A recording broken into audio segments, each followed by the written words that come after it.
तस्मै श्रीगुरवे नमः। ॐ श्रीगणेशाय नमः, श्रीसरस्वत्यै नमः, श्रीगुरुचरणकमलेभ्यो नमो नमः। ओम। अभी हम लोग चर्चा कर रहे हैं अथ होमः। होम के विषय में, नवरात्रि के होम के विषय में हम लोग चर्चा कर रहे हैं। तो जो आज की जो कक्षा है, ये जो होम की चर्चा है वो सात्विक जनों के लिए, जो वैष्णव जन हैं उनके लिए ये हवन पे हम लोग चर्चा कर रहे हैं। तो कहा यहाँ पर, बोला पूर्वाषाढ़ा युताष्टम्यां पूजा होमाद्युपोषणम इति पूर्वोक्त देवी पुराणाद अष्टम्याम होम माहुः। एक बात कहा यहाँ पे कि पूर्वाषाढ़ा नक्षत्र अष्टमी से युक्त हो, उस समय पूजा और होम और उपवास करना चाहिए। और आगे कहा कि देवी पुराण में कहा अष्टम्याम होम मायुः, अष्टमी में ही हवन करना चाहिए, ये बात को कह दिया। अन्य तो द्विविधवाक्य वसाद अष्टम्यामारभ्य नवम्याम समापयन्ति। कह रहे हैं यहाँ पे दूसरी बात कहा कि अष्टमी में हवन को शुरू करें और नवमी में समाप्त करें। एक तो ये विधान किया, दो विधान कर दिया। एक विधान किया कि अष्टमी में ही हवन होना चाहिए, और एक विधान किया कि आप अष्टमी में शुरू करें और नवमी में समाप्त करें। तो यहाँ पे कह रहे हैं रुद्रमालये तु विकल्प उक्तः तत्तु निर्मूलनम दुर्गा भक्ति तरंगिण्यादि गौंड ग्रंथेष्वपि नवम्याम होमयुक्तः। माने दुर्गा भक्ति तरंगिण्यादि गौड़ ग्रंथों में कहा कि नवमी को ही होम करना चाहिए, ऐसा कह दिया। अब आगे कह रहे हैं कि जप होम समायुक्त कन्यकां भोजयन् मुदा इति वचनात् प्रत्यहम होमः प्रतीयते, तथापि अष्टम्यामेव नवम्यामेव वा कार्यः। विकल्प से अष्टमी में संभव है तो अष्टमी में कीजिए, और नहीं संभव है तो नवमी में कीजिए, विकल्प से बोल दिया। व्याकरण शास्त्र में कहता है वा का जो अर्थ है वो विकल्प है।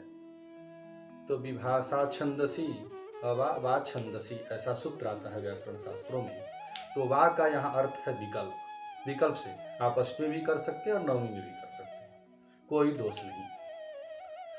और आगे होम में विशेष रूप से कथन कर रहे हैं। डामर तंत्र में कहा होमे च विशेष युक्तो डामर तंत्र। डामर तंत्र में विशेष रूप से वर्णन किया कि किन वस्तुओं का प्रयोग करना चाहिए। तो कह रहे हैं पायसम सर्पिषा युक्तम तिलैहि शुक्लैर विमिश्रितम होमयेद विधि वद भक्त्या दशांशे न नृपोत्तम।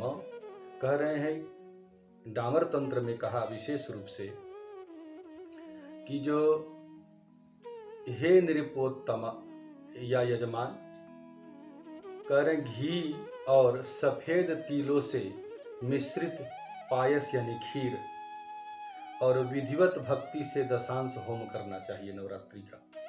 क्या यहाँ विधान कर दिया? एक तो घी और सफेद तिल से, वैष्णव लोगों के लिए बोला घी और सफेद तिल से हवन करना, खीर मिलाकर यानी पायस मिला के हवन करना चाहिए।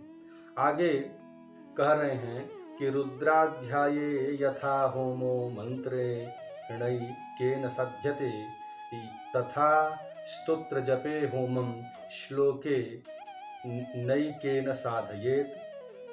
यद्वा सप्तशतीं जप्य होम मंत्रो नवाक्षरः ओम ऐं ह्रीं क्लीं चामुंडायै विच्चे इति नवाक्षर इति केचित पूजोक्तो ग्राह्य इति तु युक्तम। कह रहे हैं कि जैसे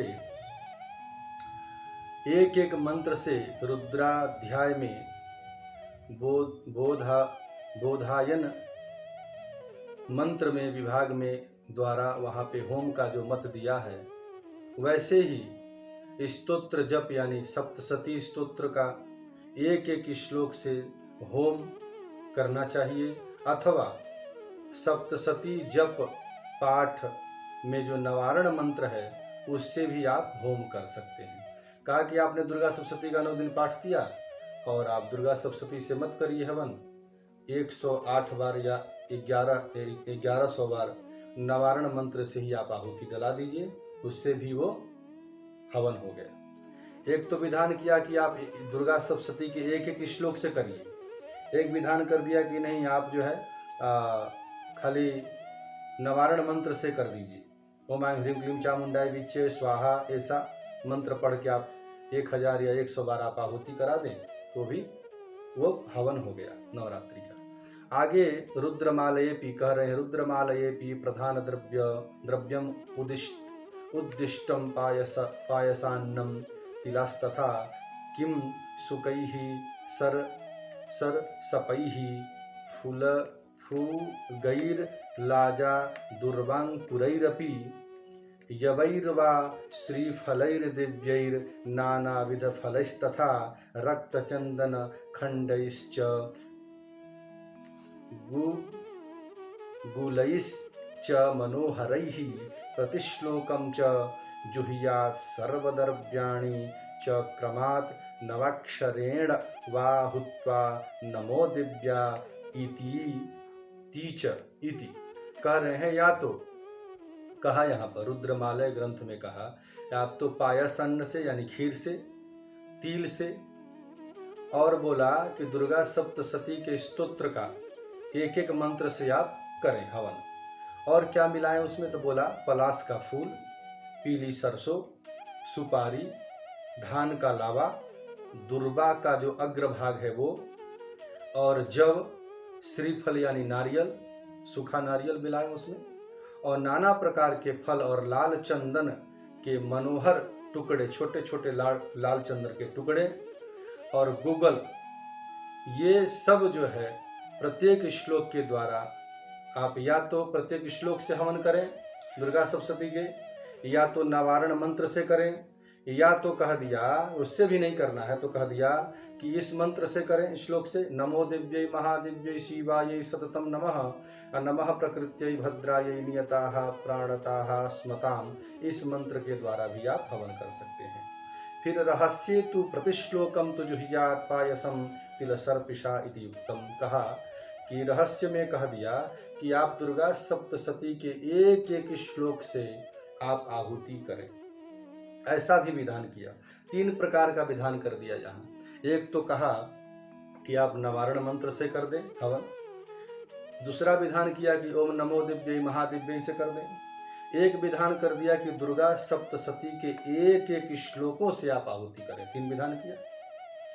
और आगे कह रहे हैं यहाँ पर कि यहाँ पे एक बात कहा यहाँ पे कि दुर्गा भक्ति तरंगिण्याम तु तिलैर जयंती मंत्रेण च होम उक्तः पुरश्चरण कार्ये तु बल बिल्वपत्र युतैस्तिलैः इति कालिका पुराणाद् बिल्वपत्रश्चेति स्मारताः तन्न अन्यत्र माना भवात्। कह रहे हैं कि दुर्गा भक्ति तरंगणी में, जो तरंगणी में तो तिल आदि जो हमने कहा, और आगे कहा कि पूजये तिल होमश्च दधि क्षीर घृतादिभिः, दही, घी, खीर और घृत से करना चाहिए, देवी पुराण में कह दिया। और एक और बात कहा, क्या, तो जयंती मंगला काली भद्रकाली कपालिनी दुर्गा क्षमा शिवा धत्ते स्वाहा स्वधा नमोस्तुते, इस मंत्र से भी आप होम कर सकते हैं। यहाँ विशेष रूप से एक बात कहना चाह रहे हैं कि जब आप किसी मंत्र का पुरस्चरण करते हैं, यानी दुर्गा सप्तशती का पुरस्चरण कर रहे हो, या आप जो है दुर्गा सप्तशती का 100 बार पाठ कराते हैं, या आप सहस्त्र बार पाठ कराते हैं तब, या आप नवारण मंत्र का 1.25 लाख जाप करते हैं, या 5 लाख जाप करते हैं, या 4 लाख जाप करते हैं, नवारण मंत्र का 9 लाख आप जाप करते हैं, तब कहा कि आप जो है जब हवन में जो आपने जो हमने जो सामग्री बताया पूर्व में, उनमें आप बिल्व के पत्तों को भी तिलों के साथ में हवन कर सकते हैं, ऐसा कहा। एक विधान किया ऐसा कर सकते हैं, परंतु ये कालिका पुराण के मत से है। कालिका पुराण में मैंने कुछ आचार्यों का ऐसा मत बोला, परंतु उसी बात को खंडन करते हुए कह रहे हैं, कालिका पुराण के मत से कहता है कि मैंने कालिका पुराण में कहा कि बिल्व पत्रों से हवन करना स्मार्तों का कहना है, करना चाहिए, परंतु कुछ लोगों का ऐसा कहना है कि वह ठीक नहीं है, इसलिए बिल्व पत्र से हवन नहीं करना चाहिए। तो इस तरीके से जो है सात्विक जनों का, जो वैष्णव जन है, वो इस प्रकार से अपना हवन करें, इन सामग्रियों का हवन में प्रयोग करें। ओम ओम असतो मा सद्गमय तमसो मा ज्योतिर्गमय मृत्योर्मामृतंगमय। ओम शांति शांति शांति।